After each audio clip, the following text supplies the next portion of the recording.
తాకట్లో ఉన్న మీ బంగారాన్ని విడిపించి ఆ రోజు ఆన్లైన్ రేటుకి కొంటాం. Sharma gold company.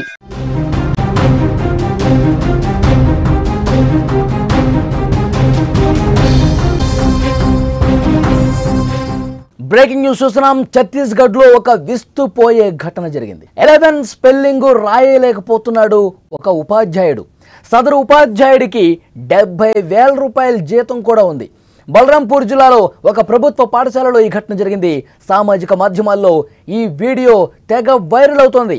భారతీయ విద్యా విధానంలో నాణ్యతను మెరుగుపరచడానికి చాలా చర్యలు తీసుకుంటున్నా ఇంకా సమస్యలు కొండంత ఉన్నాయి.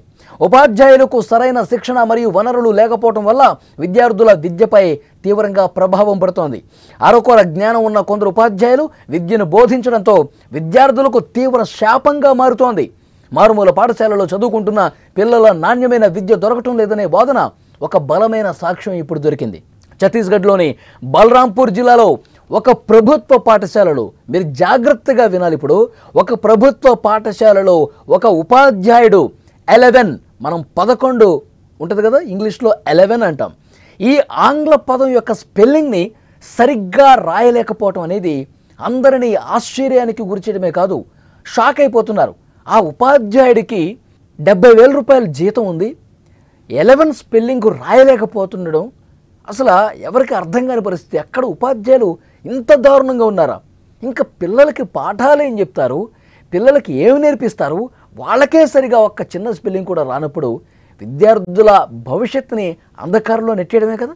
ఒక్కసారి వినండి, బోర్డు మీద రాస్తున్నాడు కదా అతను. 11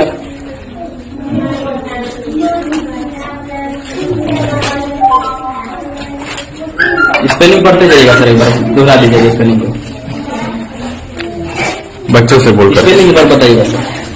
ABENE 11 ठीक है सर। 19 बताइए सर।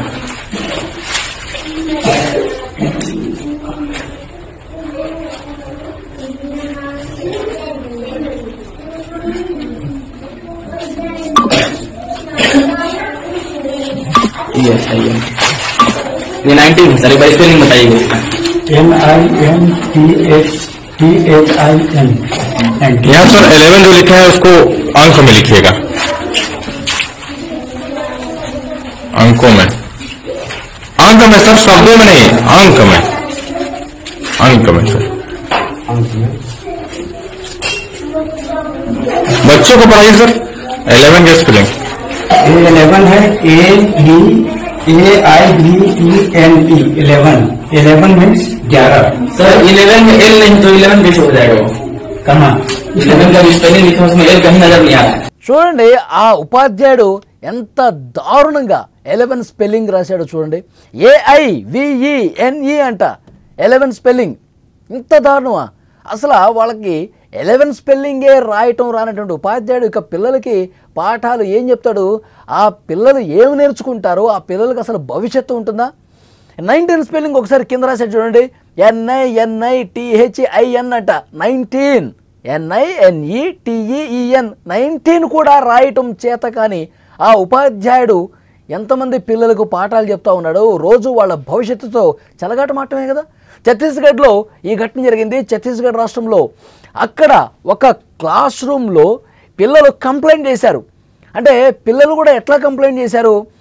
మా ఉపాధ్యాయుడు మాకు క్లాసులు చెప్తున్న వాళ్ళు వేరే రకంగా ఉంది, కానీ టెక్స్ట్ బుక్లో మాత్రం వేరే రకంగా ఉన్నాయి, అసలు ఏది కరెక్టు ఏది రాంగో తెలుసుకోలేకపోతున్నాం అని చెప్పి పేరెంట్స్ను లేకపోతే తెలిసిన వాళ్ళను పుస్తకాలు చూపిస్తే ఈ దారుణం బయటపడింది. వెంటనే అలర్ట్ అయిపోయారు. అలర్ట్ అయిపోయి డైరెక్ట్గా ఆ ఉపాధ్యాయుడి దగ్గరికి వచ్చారు. ఒక్కసారి రాయండి సార్, ఒక్కసారి 11 స్పెల్లింగ్ మీరు బోర్డు మీద రాయండి, ఒక్కసారి 19 స్పెల్లింగ్ మీరు రాయండి అంటే లైవ్లో దాన్ని రికార్డు కూడా చేశారు. అతను ఎన్ని తప్పులు రాశారు, ఎన్ని బండబూతులు రాశాడు బోర్డు మీద చూడండి. 11 స్పెల్లింగ్ కూడా రాయనటువంటి ఆ ఉపాధ్యాయుడు శాలరీ 70,000 రూపాయలంట. మరి అక్కడ ఏ విధంగా ఉద్యోగం సంపాదించాడు? ఏ విధంగా మరి ప్రభుత్వ ఉద్యోగం సంపాదించాలంటే టెస్టులు రాయాలి, పాస్ అవ్వాలి, మంచి మెరిట్ మార్కులు రావాలి, అప్పుడు కానీ ఉద్యోగం రాదు కదా. మరి ఇతను చిన్న చిన్న స్పెల్లింగ్లే ఆంగ్లంలో రాయలేనటువంటి వ్యక్తికి ఏ విధంగా జాబ్ వచ్చిందనేది కూడా $1 మిలియన్ క్వశ్చన్గా మారింది. చాలా ప్రభుత్వ పాఠశాలల్లో ఇలాంటి పరిస్థితే కనిపిస్తుంది. ఇంతటి దారుణమైనటువంటి పరిస్థితులు ప్రభుత్వ పాఠశాలల్లో కనిపిస్తున్నాయి. కనీసం అక్కడ ఉపాధ్యాయులకే సరైనటువంటి సబ్జెక్టు లేనప్పుడు, సరైనటువంటి నాలెడ్జ్ లేనప్పుడు వీళ్ళకి ఏ విధంగా జాబులు ఇచ్చారనేది ఒకటైతే, అక్కడ పిల్లలు వాళ్ళకి అసలు భవిష్యత్తు అనేది ఉంటుందా? వాళ్ళు ఇదే నేర్చుకుంటే 1వ తరగతి నుంచి 10వ తరగతి వరకు ప్రభుత్వ పాఠశాలల్లో విద్యార్థులు ఇలాంటి నాసిరకపు విద్యను వాళ్ళు పొందితే, ఇలాంటి నాసిరకపు ఉపాధ్యాయుల బోధన వాళ్ళు చదువుకుంటూ పోతే ఇంకా వాళ్ళకి అసలు భవిష్యత్తు ఉంటుందా? వాళ్ళకి అసలు ఉద్యోగాలు వస్తాయా? వాళ్ళు అసలు సమాజంలో బతకగలిగే పరిస్థితి ఉంటుందా? చాలా క్లియర్గా ఇది చాలా సీరియస్గా తీసుకోవాల్సినటువంటి విషయం. కేంద్ర రాష్ట్ర ప్రభుత్వాలు పిల్లల భవిష్యత్తుకు సంబంధించి, విద్యకు సంబంధించి పూర్తిగా ఇలాంటి వాళ్ళని ఎంకరేజ్ చేస్తే, ఇలాంటి ప్రభుత్వ ఉపాధ్యాయులు ఉంటే పిల్లల భవిష్యత్తు అనేది పూర్తిగా అంధకారంలో నెట్టేయబడుతుంది. వాళ్ళకి అసలు భవిష్యత్తు అనేది ఉండదని చెప్పాలి లిటరల్గా.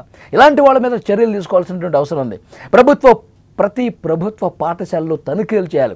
ఉపాధ్యాయుల నాణ్యత ఏ విధంగా ఉంది, ఉపాధ్యాయులు ఎంత క్వాలిటీతో చెప్తున్నారు, అసలు వాళ్ళకి సబ్జెక్ట్ ఉందా లేదా, ఇవన్నీ కూడా మరొకసారి సంబంధిత విద్యాశాఖ అధికారులు ప్రతి ప్రభుత్వ పాఠశాలలో, ప్రతి ప్రైవేటు పాఠశాలలో కూడా తనిఖీలు చేసి వాళ్ళు సరైనటువంటి బోధన చెప్తున్నారా లేదా, క్వాలిటీతో కూడిన విద్య ఉందా లేదా.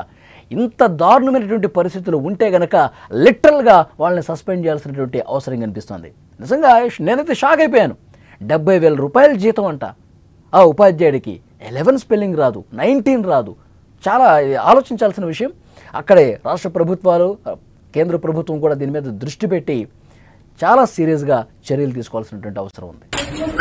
स्पेलिंग पढ़ते जाइएगा सर, एक बार दोहरा दीजिएगा स्पेलिंग को, बच्चों से बोलकर स्पेलिंग एक बार बताइएगा सर। ABELE